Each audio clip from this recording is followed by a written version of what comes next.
Welcome to the session number 2 from the playlist of magnetism and matter. The topic is the bar magnet, and based on this topic I have written here 5 important points which will help us to understand the composition and the properties of the bar magnet.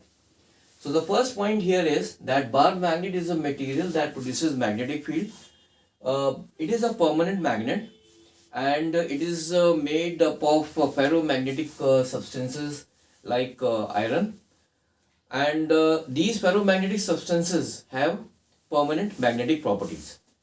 Now bar magnet is a permanent magnet, as I have just told you, and it has got two poles, that is the north pole and the south pole, and basically it is in the form of a rectangular shape. So this is a bar magnet here, in which this end is the north pole and the other end is the south pole. So here in the bar magnet, the magnetic field which is produced around it, it is due to the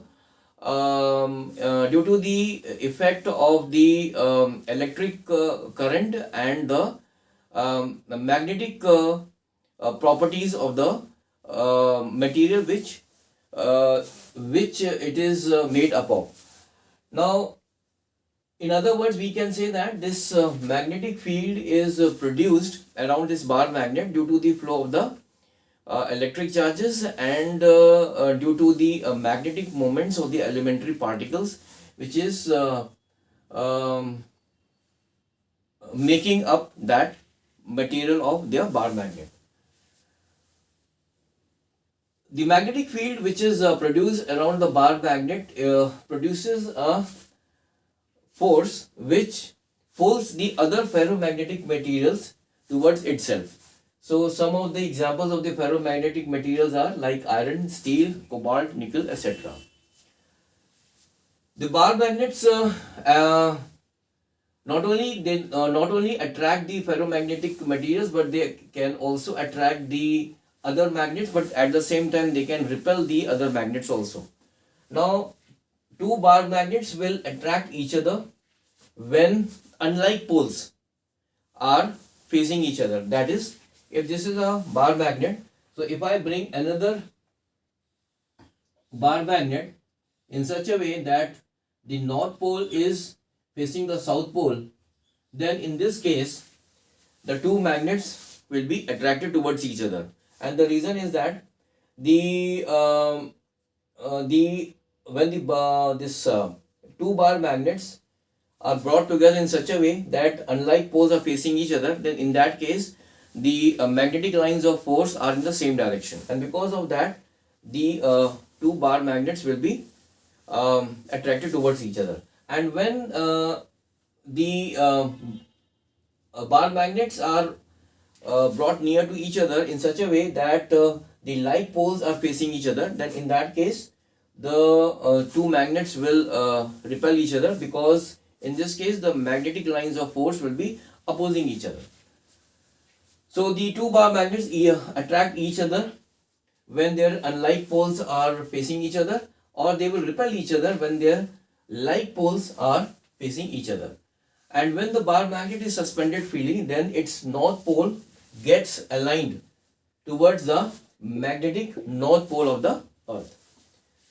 Now the next important point is that the magnetic field lines are continuous. That is, the magnetic field lines are directed from the north pole towards the south pole outside the magnet, and it is directed from south pole towards the north pole inside the magnet, as I have shown it here in this figure.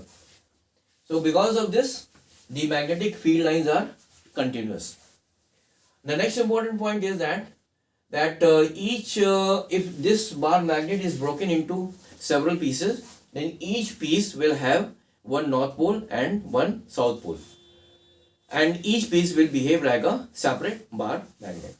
So this was a simple description of the bar magnet, in which I have tried to explain the composition of this bar magnet and how this magnetic field is produced and what is the result of the magnetic field. This magnetic field produces a force you can say a magnetic force which pulls the other ferromagnetic materials toward itself, and at the same time this bar magnet also attracts or repels the other bar magnet. If the like poles are facing each other, then the bar magnets will be repelled, and if the unlike poles are facing each other, then they will attract each other. Now, apart from the this bar magnet is a permanent magnet, but apart from there are two more types of magnets. That is, one is called the temporary magnet and one is the electromagnet.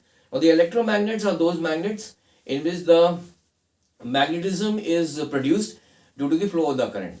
So, it is normally in the form of a coil which is wound over a core. So, when the current flows through the coil, then the magnetism is produced, and when the current is stopped, then the magnetism disappears. In the case of a temporary magnet, the temporary magnets are basically made up of soft iron, and these magnets are easily magnetized when they are placed in some external magnetic field, and when they are removed from that external magnetic field, they will get demagnetized. So basically there are three types of these magnets. One is the electromagnet, one is the permanent magnet. So bar magnet is a permanent magnet, and the third one is the temporary magnets. So in the next session I will be discussing about the classification of the magnets, in which we will be discussing about the different types of magnets based on their composition. So till then, have a nice day. Bye.